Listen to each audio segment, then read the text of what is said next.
Hello friends, and welcome back to another video. Today I thought we would do a simple colored pencil portrait progress. Say that 3 times fast. I start by using my kneaded eraser to lighten some of that pencil work, and then I go in with an ivory colored pencil to get down the base layer. The base layer is going to cover everything. Eyeballs, hair, hat. Next I go in with burnt ochre and I try to separate out the darker parts of the drawing. So like her hair, her hat, the shadows. And then I go back in with that same ivory and I blend. The trick to using colored pencils is to blend. You will blend a lot. You will blend within an inch of your life, but you will blend. I go back in with that ochre to redefine some of the shadow shapes, darken some of the darker parts. I know you're not supposed to work on details in the middle of a portrait in progress, but I can't help myself. I really wanted to get those bangs in there. And we blend. I'm still pretty new to using colored pencils, but the more I practice, the more I enjoy them. And I think I've gotten pretty decent at the whole portrait thing. I then go in with walnut brown, and you guessed it, I darken up the darker parts of the portrait.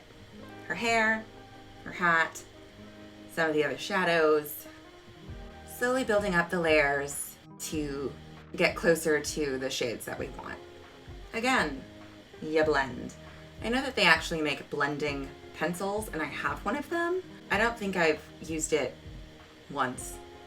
Honestly, this ivory one, it's pretty great. It's important to work with a light hand when you're using color pencil.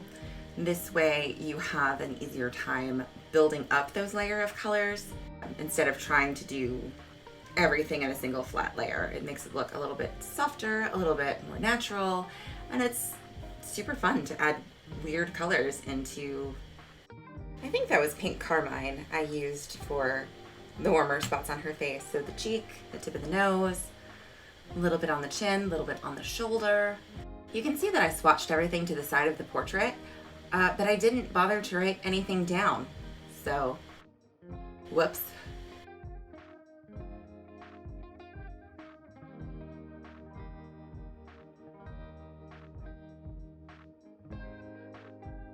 Ah, yes, and then eyebrows. Very important. Eyebrows and eyes really pull the portrait together. Back in, darkening the hair some more. To be honest, I'm really bothered by that hat. I'm not really good at drawing hats. I tried. But you know, nothing's perfect. It doesn't have to be perfect. It's a sketchbook. You're playing around. You're figuring stuff out. You're learning how to draw hats. Now I am going in with an earth green. This one is actually my favorite color pencil. I use it for pretty much everything, to be honest. It's such a nice muted tone. I absolutely love it. This is my favorite pencil, hands down. Right, going over the hat with emerald green. The hat in the reference photo was a very dark green. I did not achieve that, but that's okay.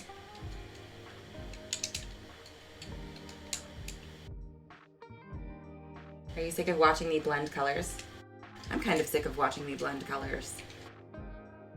So one of the best things about using color pencils for a portrait is how you can blend wildly different colors together to make them work and look more natural. You'd think I'd remember which colored pencil that was. I definitely don't. I think it was light cobalt turquoise.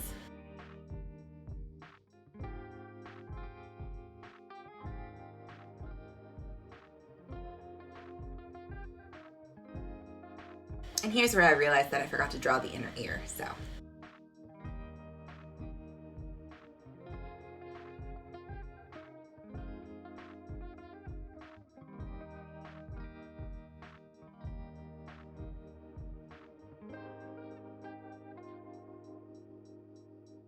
See, I told you I use that earth green for everything. So here I am using it to darken up her hair. In the actual reference photo, she had very dark brown hair. And even though I just added green to it, it still comes across as a darker brown.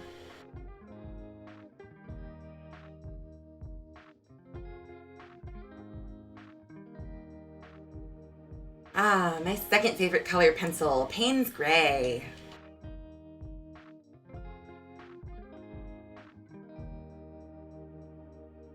Going in with some light red violet. My hair used to be that color. My hair was red for like 15 years before I decided to do split dye between my natural color and blonde.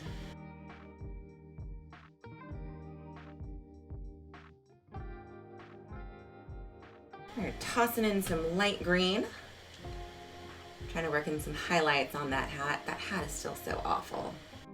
Maybe I will just like slap a sticky note on top of it and redraw it in a way that does not look like that. Going back in with some light aquamarine, adding some of the cool tones into her skin. Just like every portrait has the contrast between the light and the shadows, we also have a contrast between the cool tones in the skin and the warm tones in the skin. Usually the warm tones are places that are also highlighted. The cool tones are usually the shadows.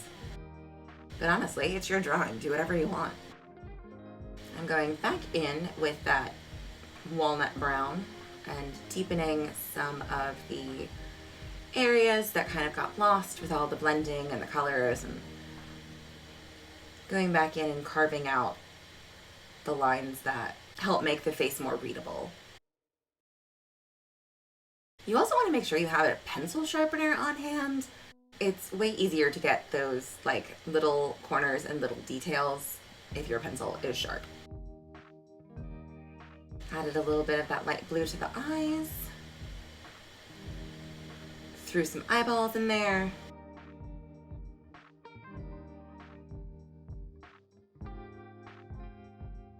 Tossed in a little bit of dark cadmium orange. And there's that white colored pencil, making its appearance.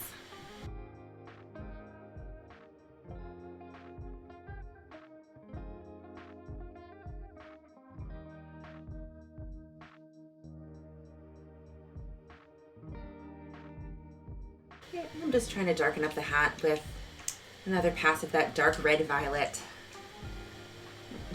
Trying to fix the shape. And the thing is, I know it's a problem with the hat is it just looks like it's slapped in front of her face instead of that she's wearing it. Like I said, it's a sketchbook.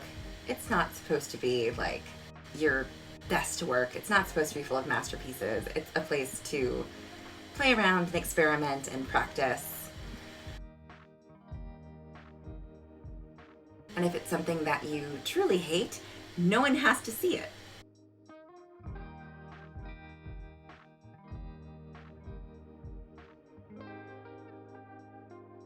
I just wanted to add a little bit of a color block behind her. Give her some sort of visual interest that's not the terrible hat. But that's it. That is a basic color pencil portrait. That's it for this week's video. Thank you so much for hanging out with me today. I guess I'm supposed to tell you to like and subscribe, and I will see you guys next week. Bye.